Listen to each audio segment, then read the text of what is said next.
Hello everybody, Assalamu alaikum. This is me, Dr. Khadijatul Kobra, and I'm back again with another video.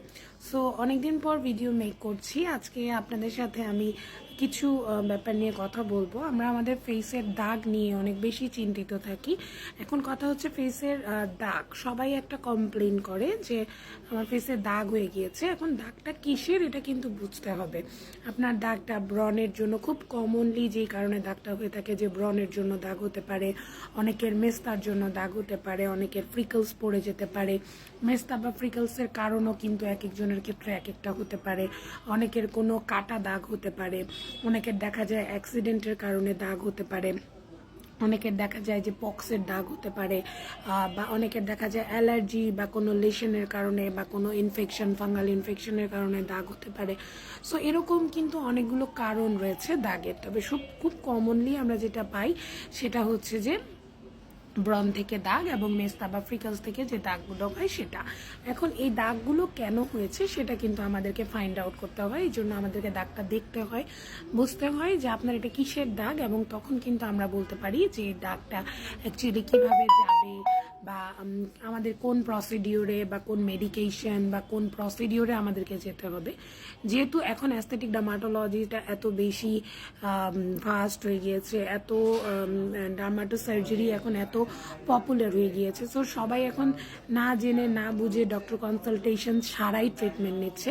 But এটা খুবই মারাত্মক, because আপনার ডক্টরই কিন্তু আপনার skin দেখে বলতে পারবে যে বেসিক্যালি আপনার কোনো রোগ হয়েছে কিনা, বা আপনার এই ট্রিটমেন্টটা নেওয়া লাগবে কিনা। এখন স্কিনের যত ডিজিজ রয়েছে, ধরেন আপনার যদি স্ক্যাবিস হয়ে থাকে, বা আপনার যদি সোরিয়াসিস হয়ে থাকে, আপনার যদি টিনিয়া ইনফেকশন হয়ে থাকে, সেটার জন্য যদি দাগ হয়ে থাকে, বাট আপনি ওখানে যদি অ্যাস্থেটিক প্রসিডিওর করতেই থাকেন, লাইক আপনি নিডলিং করেই যাচ্ছেন, বা আপনি পিলিং করেই যাচ্ছেন, সেখানে কিন্তু আপনার কোনো বেনিফিটটা হবে না।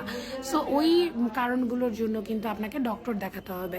সো এই জন্য আপনাদের সবাইকে বলবো যে ডক্টর দেখিয়ে কিন্তু এই সার্ভিসগুলো বা এই ট্রিটমেন্টগুলো নেবেন। এগুলো কোনো পার্লার বেস ট্রিটমেন্ট না।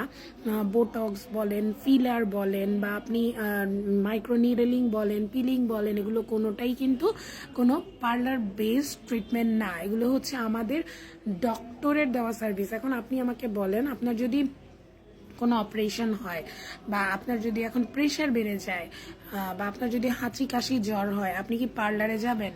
Will you go to a parlour, or will you go to a hospital, to a doctor?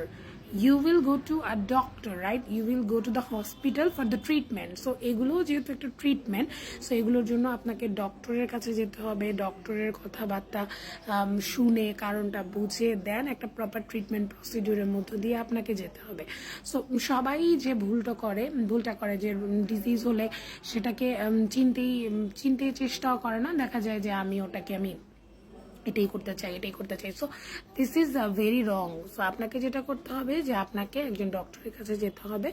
একজন সার্টিফাইড ডক্টর আপনাকে কিন্তু বলতে পারবে যে আপনার ডিজিজটা কি হয়েছে, ইজ এটা মেডিকেল ইমার্জেন্সি অর নট, নাকি না আপনার ফেসে এটা ভেরি সিম্পল একটা কোনো ইস্যুস। বিকজ অ্যাকনিও কিন্তু একটা ডিজিজ। আমরা কিন্তু আমাদের বইয়ের ভাষায় অ্যাকনিকেও একটা ডিজিজের মধ্যেই পড়ি, because it is also an inflammation. So এটা একটা ডিজিজের অন্তর্ভুক্ত, যদিও মানুষ এটাকে ডিজিজ ধরতেই চায় না, এটাকে পার্লার বেসড ট্রিটমেন্ট বানিয়ে ফেলে। সো আপনাকে বুঝতে হবে যে পার্লারে ফেসিয়াল করা বা চুল কাটা এইগুলো টোটালি আলাদা জিনিস, এবং ডক্টরের কাছে গিয়ে আপনি যখন কোনো সার্ভিস নেবেন বা কোনো সাজেশন নেবেন, that is totally a different thing. So আপনাকে আই থিঙ্ক 2024-এ এই জিনিসগুলো আপনাদের বোঝা উচিত। এবং আমি জানি না কেন ডক্টরের সাজেশন ছাড়া আপনারা অনেক ওয়েল এডুকেটেড পার্সনরা এই ভুলটা করে থাকেন।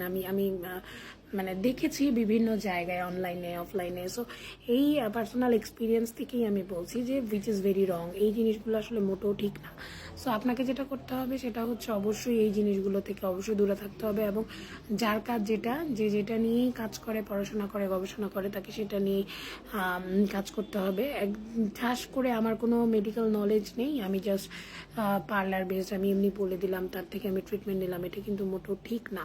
সো আপনাকে অবশ্যই ডক্টরের ডক্টরের কাছ থেকে এই ট্রিটমেন্টগুলো নিতে হবে। এখন ধরেন আপনার যদি কোনো কাঠের কাজ করানো লাগে, ইউ উইল গো টু এমন একজন মানুষের কাছে, রাজমিস্ত্রির কাছে আপনি যাবেন, রাইট?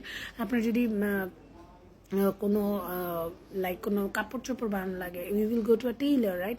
সো এইভাবে আপনাকে যেটা করতে হবে যে আপনাকে বুঝে শুনেই কিন্তু ডিসিশন নিতে হবে। তো আপনি যখন আপনার কোনো জিনিসপত্র, আসবাবপত্র বানানোর ক্ষেত্রে এত বেশি সচেতন, so this is your face, this is your skin, this is your body.